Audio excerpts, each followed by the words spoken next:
Austria's president says genocide claims in South Africa are, quote, absolute nonsense. A threat to kill the new investigators in the case against 12 National Defence Force members, stopping foreigners from accessing South Africa's health facilities. Hello, I'm Jane Dutton. EWN, in touch, in tune, and independent. An inspection in loco has been taking place as part of the Senzo Meyiwa murder trial. The 5 accused under heavy police guard have been transported to an area in Vosloorus linked to the high-profile case. An accused in the trial has shown the Pretoria High Court the exact location where he claims police assaulted him. He claims he was brought back to the area days later to be allegedly tortured once more. While the trial is officially in recess, the Pretoria High Court granted the request from the defence team to return to the areas where one of the accused claims he was assaulted following his arrest. Meyiwa was killed in Vosloorus in October 2014. The Pretoria High Court travelled to Vosloorus, where an in-loco inspection took place as part of the Senzo Meyiwa trial. This was for one of the accused to point out the exact location where he claims police assaulted him. According to Mabuzas, he was taken to a municipal precinct in Vosloorus on the 30th of May 2020, the day he was arrested, where he claims he was beaten, and then he was taken back here a few days later, where the assault continued.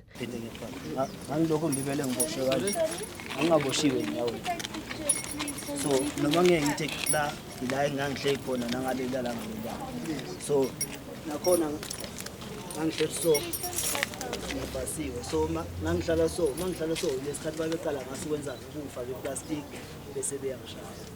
I was at all times handcuffed, but my feet were not ironed, or that there were no leg irons in my feet. And then I was made to sit like this, and as I indicated, handcuffed. And then it was at that time when they then started to put plastic over me and started to assault me. The events of the inspection will be placed on record in the Pretoria High Court when the trial resumes on the 21st of July. Austrian President Alexander van der Bellen has described as, quote, absolute nonsense suggestions there are human rights violations against white people in South Africa. Van der Bellen has wrapped up a joint media briefing at the Union building in Pretoria with his counterpart, President Cyril Ramaphosa. During the media briefing, an Austrian journalist asked van der Bellen about concerns raised back home around his visit to South Africa, a country with allegedly human rights violations against minorities. Speaking through an interpreter, van der Bellen gave this short answer. Ja, wir haben das besprochen. Yes, we discussed that is absolute nonsense. If you could please communicate that to the colleagues from the Freedom Party. The state in the case against 12 National Defence Force members says the disgraced soldiers made fresh threats against new investigators probing the murder of a Hawks official. The 12 members of the Army Special Forces unit are in the dock at the Randburg Magistrates Court, where they are applying for bail following their arrest almost 2 weeks ago. They're accused of having a hand in the 2023 murder of Hawks investigator Frans Matipa. At the time of his death, Matipa was investigating the soldiers' alleged involvement in the abduction and possible murder of 2 men. At the time of his murder, Hawks investigator Frans Matipa was probing the Special Forces' alleged involvement in a kidnapping of Abdella Abediga and his bodyguard Kadir Abetoso. In open court during the bail hearing, the state disclosed what it believes were the circumstances that led to Matipa's murder. The events date back to December 2022, when CCTV footage from the Mall of Africa, Sanral Freeway footage and cell phone data implicate some of the accused in Abediga and Abetoso's disappearance. While their whereabouts were never confirmed, the state says they were later killed by the SANDF security forces. The state says Matipa was hot on their heels and was killed as part of a cover-up. The bail hearing continues. Nogukhanya Mdambo, Eyewitness News. Some community members in Rosettenville in Johannesburg are staging a protest blocking foreign nationals from accessing healthcare services. They say South Africans should be prioritised. All patients who come to get help from the facility are stopped and asked for documentation, or they're asked to speak their mother tongue to determine if they are South Africans. There have been multiple protests across the metro and several clinics over a week. We foreignly one, but about 5 versus ID one. One foreign national has one ID document for about 5 people, or they make their documentations from internet cafes. We need to put South Africans first. This is going down well with some South Africans. When we knew that allegedly he has been poisoned, and we checked with all the hospitals, we checked with the Cubans, we checked all over, we realized that you might have good hospitals here, public and private, but we felt that the best thing is to go to Russia. ACT leader and ex-ANC Secretary General Ace Magashule says David Mabuzas' trips to Russia for medical treatment should never be seen as a criticism of South Africa's healthcare system. Magashule, who once had a close relationship with the former deputy president, visited his home in Bryanston today following his passing yesterday.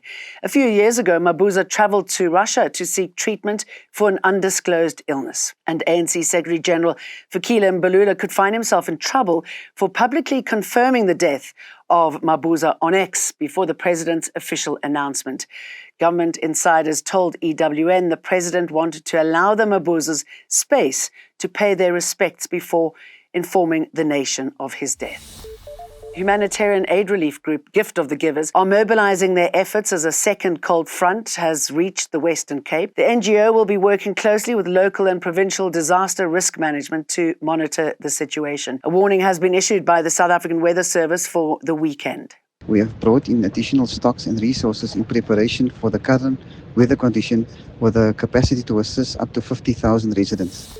The Democratic Alliance says it's a, quote, travesty that former Trade, Industry and Competition Deputy Minister Andrew Whitfield did not take part in the department's budget debate. The party says Whitfield contributed a lot during the last year, during his term as one of the two deputy ministers in the department. President Cyril Ramaphosa dismissed Whitfield for undertaking an overseas trip with his party without approval. His firing was announced just a week before the department tabled its budget in the National Assembly.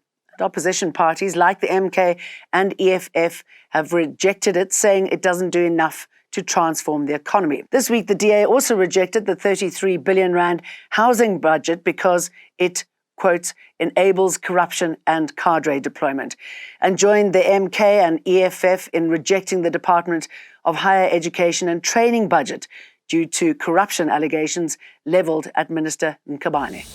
This also happened this week. Proof that the murder of a senior auditor in the city of Ekurhuleni is linked to his investigation into the disappearance of 2 billion rand. And Paul Mafole was gunned down on the R23 highway in Kempton Park on Monday night. He'd only been working for Ekurhuleni for just 3 months.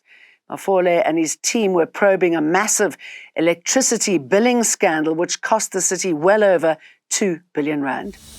Sentencing proceedings for hip-hop mogul Sean Diddy Combs have tentatively been scheduled for the 3rd of October. A 12-jury panel found Combs guilty of transportation to engage in prostitution. He was acquitted of a major racketeering charge and 2 sex trafficking charges that could have sent him to prison for life. The judge has denied him bail, citing his history of violence as he ruled the rapper must remain behind bars.